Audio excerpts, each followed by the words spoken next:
بسم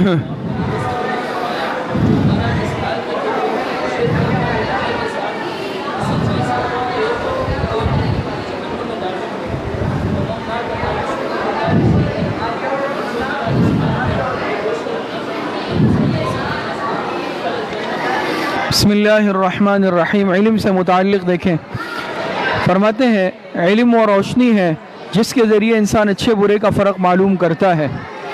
علم کی وہی اہمیت ہے جو اندھیرے میں روشنی کی ہے۔ علم کی اہمیت کون سی ہے؟ کس طرح ہے؟ جیسے کہ اندھیرے میں روشنی، العلم نور، علم کی مثال بھی روشنی کی طرح ہے نا۔ اچھا، یہ وہ عظیم وصف ہے جو انسان کو عزت اور عظمت بخشتا ہے، اس کے اخلاق و عادات میں نکھار پیدا کرتا ہے اور اسے انسانیت کی انتہائی بلند چوٹیوں پر پہنچاتا ہے۔ یہ انسان کو اللہ کی معرفت کے نور سے منور کر کے اسے صحیح اور سیدھی راہ دکھاتا ہے۔ یعنی اللہ پاک کی پہچان انسان کو ہو جاتی ہے نا، اللہ پاک کی پہچان کی روشنی انسان کو حاصل ہو جاتی ہے۔ فرماتے دین اسلام علم کو انسان کے لیے ضروری قرار دیتا ہے۔ حدیث مبارکہ میں آتا ہے نا، آپ علیہ السلام نے فرمایا طلب العلم فریضۃ علی کل مسلم۔ دین اسلام علم کو انسان کے لیے ضروری قرار دیتا ہے اور اس کے حصول کو دنیا و آخرت کی ترقی اور کامیابی کا ضامن بتلاتا ہے۔ بات سمجھ میں آ رہی ہے؟ قرآن کریم میں اللہ پاک فرماتے ہیں یرفع اللہ الذین آمنوا منکم والذین اوتوا العلم درجات۔ دوسری جگہ اللہ پاک ارشاد فرماتے ہیں قل هل يستوي الذین يعلمون والذین لا يعلمون۔ خیر، فرماتے ہیں یہ بات ذہن نشین کر لینی چاہیے کہ اسلام ہر اس علم کو قدر کی نگاہ سے دیکھتا ہے جو انسان کو اللہ و رسول کی اطاعت والی راہ پر لگا دے، اور ایسے علم و فن اور ہر ایسے علم و فن سے بیزاری کا اعلان کرتا ہے جو اسلامی عقائد و اعمال سے مزاحم ہو۔ مزاحم جانتے ہیں؟ اس کے مقابلے میں ہو، ٹکراؤ میں ہو، مخالف ہو۔ بات سمجھ میں آ رہی ہے؟ اور انسانی ذہن و فکر کو گمراہی کی طرف موڑ دے۔ اور یہ بات بھی ظاہر ہے کہ اسلام اپنے ماننے والوں سے جس زندگی کا تقاضا کرتا ہے وہ علم دین ہی پر موقوف ہے، جس کے ذریعے انسان بنتا ہے اور اپنی حقیقت کو پہچان کر اللہ کی معرفت حاصل کرتا ہے۔ علم دین ہی جنت کا راستہ دکھاتا ہے، گناہوں کی معافی کا سبب بنتا ہے اور اس کے حصول کے لیے نکلا ہوا شخص اللہ کی راہ میں جہاد کرنے والوں جیسا اجر و ثواب پاتا ہے۔ بات سمجھ میں آ رہی ہے؟ علم کے حصول کے لیے شخص نکلا ہوا ایسا ہے جیسا کہ کوئی شخص اللہ کے راستے میں جہاد کے لیے نکلا ہے۔ جہاد کتنا مقدس اور بڑا عمل ہے، اس سے آپ اندازہ لگائیں کہ علم کی کیا قدر و منزلت ہے۔ بات سمجھ میں آ رہی ہے؟ دین اسلام کی بنیاد علم پر ہے۔ کس پر ہے؟ علم پر ہے۔ قرآن کریم میں جگہ جگہ علم کی اہمیت، ضرورت اور فضیلت کو بیان کیا گیا ہے۔ سورہ توبہ میں حکم ہے کہ ہر قبیلے سے کم از کم ایک گروہ دین سیکھنے کے لیے نکلے اور واپس جا کر اپنی قوم کو بھی بے علمی کے وبال سے ڈرائے تاکہ وہ بری باتوں سے بچے۔ بات سمجھ میں آ رہی ہے؟ یہ آیت ہے نا پیچھے سے لیتفقہوا فی الدین، پیچھے کیا ہے؟ لیتفقہوا فی الدین والی آیت، اور آگے وَلْيُنذِرْ قَوْمَهُمْ إِذَا رَجَعُوا إِلَيْهِمْ لَعَلَّهُمْ يَحْذَرُونَ۔ یہی والی آیت ہے کہ ہر قوم میں سے کم از کم ایک گروہ ایسا ہو جو دین سیکھنے کے لیے نکلے۔ سمجھ میں آ رہی؟ یہ فرض کفایہ ہے، اور واپس آ کر اپنی قوم کو بھی علم سکھائے اور بے علمی کے وبال سے ان کو ڈرائے۔ سمجھ میں آئے؟ تاکہ وہ بھی بری باتوں سے بچے۔ تو حضور صلی اللہ علیہ وسلم کو علم پھیلانے میں اتنی دلچسپی تھی کہ جنگ بدر میں بعض قیدیوں کی رہائی کے لیے یہ شرط لگائی کہ وہ 10 مسلمانوں کو لکھنا پڑھنا سکھائے۔ آپ صلی اللہ علیہ وسلم کے دور میں درس و تعلیم کا ایک مستقل سلسلہ قائم تھا۔ یہ دینی مدارس اب سے نہیں ہے، یہ حضور علیہ السلام کی مبارک زندگی سے ہے۔ سب سے پہلا مدرسہ وہ اصحاب صفہ کا تھا نا، مسجد نبوی میں جو چبوترا ہے نا صفہ والا، وہ مدرسہ تھا۔ بات سمجھ میں آ رہی ہے؟ تو فرماتے ہیں آپ علیہ السلام کے دور میں درس و تعلیم کا ایک مستقل سلسلہ قائم تھا۔ مسجد نبوی کے چبوترے جس کو صفہ کہتے ہیں، اس پر بیٹھ کر صحابہ اکرام رضی اللہ عنہم کی ایک جماعت علم دین کے سیکھنے سکھانے میں باقاعدہ مشغول رہتی تھی۔ یہ اس وقت کا مدرسہ تھا۔ بات سمجھ میں آ رہی ہے؟ تو اس سے ہمیں علم کی اہمیت کا اندازہ ہوتا ہے کہ علم معمولی صفت نہیں ہے، یہ علم بہت بڑی صفت ہے، اس کی قدر کرنی چاہیے۔ یہ حدیث دیکھیں، بسم اللہ الرحمن الرحیم وعن ابی ہریرہ رضی اللہ عنہ قال قال رسول اللہ صلی اللہ علیہ وسلم. یہ پھر چونکہ حدیث کا ایک ٹکڑا ہے تو اس لیے انہوں نے پہلے ڈیش دیا. تفصیلی طویل روایت ہے تو اس کا ایک حصہ دیا ہے. ومن سلک طریقا یلتمس فیہ علما سہل اللہ لہ بہ طریقا الی الجنۃ. ترجمہ فرماتے ہیں حضرت ابو ہریرہ رضی اللہ تعالی عنہ سے روایت ہے کہ نبی کریم صلی اللہ علیہ وسلم نے ارشاد فرمایا جو شخص علم کی طلب میں کسی راستے پر چلتا ہے اللہ تعالیٰ اس کے سبب سے اس کے لیے جنت کے راستے کو آسان فرما دیتا ہے. دیکھیں جو علم کی طلب کے لیے نکلتا ہے اللہ پاک اس کے لیے جنت کا راستہ آسان کر دیتے ہیں. تشریح دے کے تشریح میں فرماتے ہیں کہ اس حدیث میں طلب علم اور طالب علم کی فضیلت بیان کی گئی ہے. طلب علم کی بھی اور طالب علم کی بھی دونوں کی فضیلت بیان کی گئی ہے کہ جو شخص اپنے وطن کو چھوڑ کر عزیز و اقارب سے جدا ہو کر عیش و آرام کو ترک کر کے علم حاصل کرنے کے جذبے سے نکلتا ہے اللہ تعالیٰ اسے اس قربانی کے صلے میں جو اس نے علم حاصل کرنے میں دی ہے ایسے اعمال کی توفیق دے گا جو اس کے لیے جنت میں جانے کا سبب بنیں گے. سمجھ میں آیا کچھ؟ کہا نا کہ اللہ پاک اس کے لیے جنت کے راستے کو تو جنت کا راستہ کیسے آسان ہوگا؟ اعمال کی وجہ سے, اور اعمال کی توفیق اللہ پاک دیتے ہیں. علم کی برکت سے اللہ پاک اس کو ایسے اعمال کی توفیق دے دیں گے کہ جنت کے قریب ہو جائے گا, جنت اس کے لیے آسان ہو جائے گی. سمجھ میں آ رہی ہے؟ حدیث سے ثابت ہوا کہ علمی مراکز کا رخ کرنا ایک پسندیدہ اور مطلوب امر ہے. علم ہی کے حصول کے لیے حضرت موسیٰ علیہ السلام نے حضرت خضر علیہ السلام کی طرف ایک طویل سفر طے کیا تھا.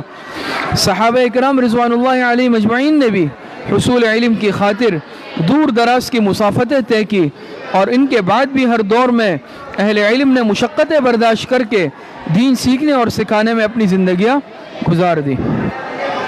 نیچے روایت ہے بسم اللہ الرحمن الرحیم. وعن صخبرة الأزدی رضی اللہ عنہ قال قال رسول اللہ صلی اللہ علیہ وسلم من طلب العلم كان كفارة لما مضى. حضرت صخبرہ ازدی رضی اللہ تعالی عنہ سے مروی ہے, وہ روایت کرتے ہیں جناب رسول اللہ صلی اللہ علیہ وسلم سے کہ جناب رسول اللہ صلی اللہ علیہ وسلم نے ارشاد فرمایا من طلب العلم, جو شخص علم کو طلب کرے کان کفارۃ لما مضى, تو یہ طلب علم کا جذبہ یہ اس کے کیا ہو جاتا ہے, گناہوں کا, ماضی کے گناہوں کا کفارہ بن جاتا ہے. کیا بن جاتا ہے؟ اس کے ماضی کے لیے کفارہ بن جاتا ہے. یہ علم کے سیکھنے کا جذبہ, علم کا طلب کرنا, یہ اس کے ماضی کا کفارہ بن جاتا ہے, معاف ہو جاتے ہیں. بہت بڑی صفت ہے, بہت بڑی بات ہے. ایک اور سبق بھی پڑھ لیتے ہیں بدعات سے متعلق, پڑھ لیں.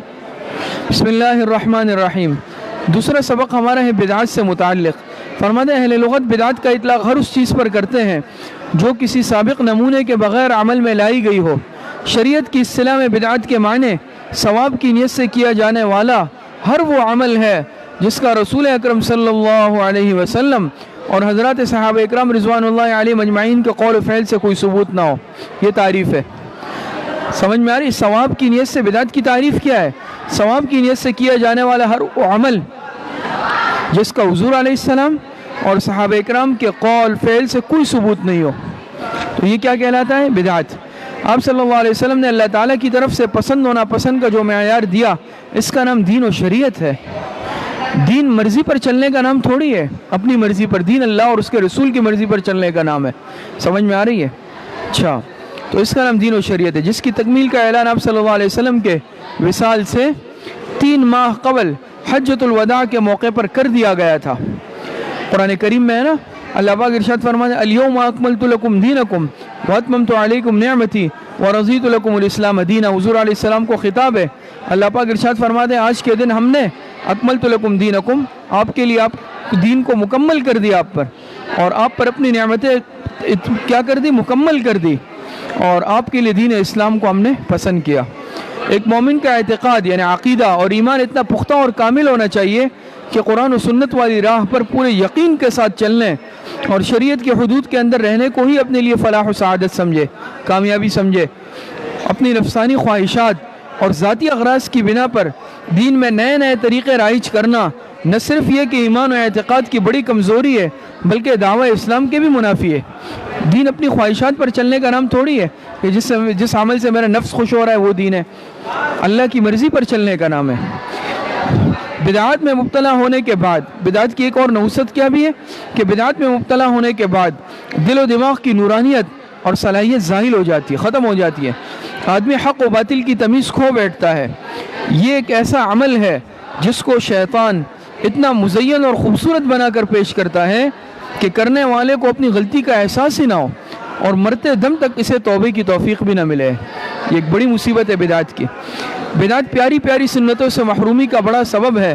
نبی کریم صلی اللہ علیہ وسلم کا ارشاد ہے، اب یہ حدیث کا ترجمہ ہے، جب کوئی قوم دین میں بدعات گھڑ لے، یہ آگے آ بھی رہی ہے، یہ روایت آگے آ بھی رہی ہے، جب کوئی قوم دین میں بدعات گھڑ لے تو اللہ تعالیٰ اس بدعات کے بقدر سنت کا حصہ اٹھا لیتا ہے اور پھر قیامت تک اسے ان کی طرف واپس نہیں لوٹاتا۔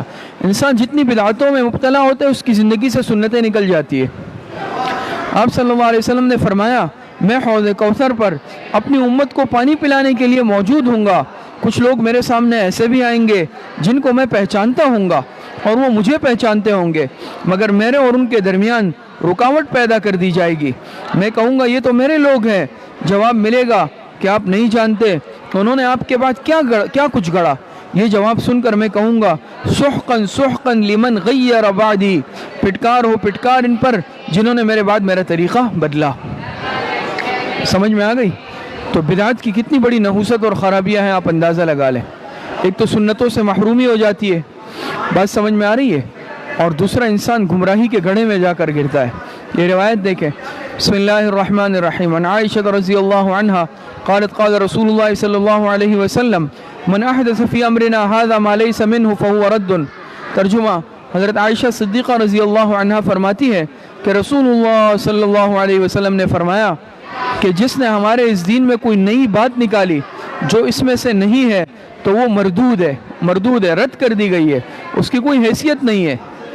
تشریح میں فرماتے ہیں کہ دین اسلام ہر اعتبار سے کامل و مکمل ہے، جس میں کسی کو رد و بدل اور کمی بیشی کی اجازت نہیں۔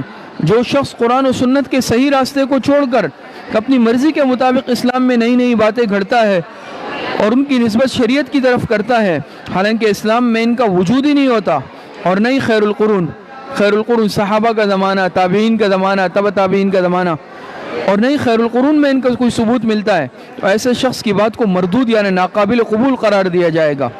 اسلام قرآن و سنت اور ان کی مستند تشریحات کی صورت میں کامل و مکمل محفوظ ہے، اور اپنی طرف سے اس میں کمی و زیادتی کی گنجائش نہیں۔ ہر بدعت گمراہی ہے جس کا انجام آگ ہے۔ کل محدثۃ بدعہ وکل بدعۃ ضلالہ وکل ضلالۃ فی النار۔ آگے روایت دیکھیں، بسم اللہ الرحمن الرحیم، عن غصیف بن الحارث الثمالی رضی اللہ عنہ قال قال رسول اللہ صلی اللہ علیہ وسلم ما احدث قوم بدعة الا رفع مثلها من السنة فتمسكم بسنة خیر من احداث بدعة۔ بات سمجھ میں آ رہی ہے؟ اچھا، فرماتے ہیں یہ روایت حضرت غصیف بن حارث ثمالی رضی اللہ تعالی عنہ سے مروی ہے۔ وہ روایت کرتے ہیں جناب رسول اللہ صلی اللہ علیہ وسلم سے کہ جناب رسول اللہ صلی اللہ علیہ وسلم نے ارشاد فرمایا، ما احدث قوم بدعة، جو قوم کیا کرتی ہیں، کسی بدعات میں مبتلا ہوتی ہے، جو قوم کوئی بدعات گڑتی ہے، الا رفع مثلها من السنة، اس کے بقدر سنت کا حصہ ان سے اٹھا لیا جاتا ہے۔ اس کے بقدر جو قوم دین میں بدعات گھڑ لیتی ہے اس کے بقدر سنت کا حصہ ان سے اٹھا لیا جاتا ہے۔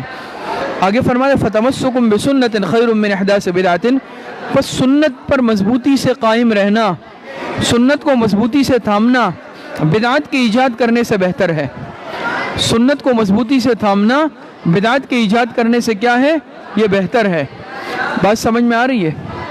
تو سنت کو مضبوطی سے تھامنا، سنت پر قائم رہنا، سنت پر چلنا، یہ کس سے بہتر ہے؟ یہ بدعات کو ایجاد کرنے اور بدعات کے گھڑنے سے کیا ہے؟ یہ بہتر ہے۔ بات سمجھ میں آ رہی ہے؟ نہیں ہے کوئی؟